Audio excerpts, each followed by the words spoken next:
இல்ல கடைசி நாள் சபை முடிகிற அன்னைக்கு திருமணத்தை நிறைவேற்றி மசோதாவை நிறைவேற்றிட்டு 10.5%. அது என்ன விளைவை ஏற்படுத்துச்சுன்னா, இங்க இருக்கிற அந்த வன்னியர்கள், சத்திரியர்கள், கவுண்டர்கள் அந்த அந்த சமுதாயத்தை சேர்ந்த ஒரு 4-5 பிரிவினருக்கு மட்டுமே 10.5. மீதமுள்ள ஒரு 108, 110 சமுதாயத்துக்கு 9.5 இது அதிகமாக தென் மாவட்டங்கள்ல பாதிப்பு ஏற்படுச்சு.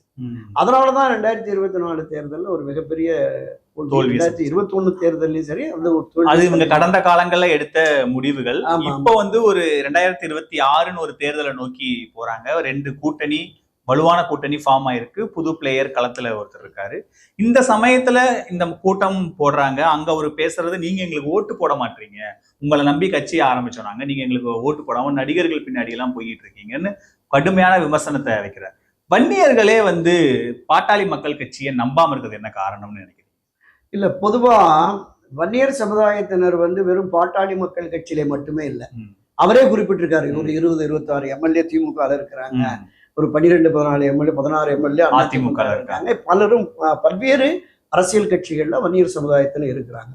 ஒட்டுமொத்தமாக பாட்டாளி மக்கள் கட்சி வன்னியர்களுக்கான அடையாளங்கிறதுனால கூடுதலாக அவங்ககிட்ட கொஞ்சம் பேர். 6% அதுதான் சொல்றேன். நீங்க தனித்து என்று வருகிற பொழுது அவ்வளவுதான் இருக்கும்.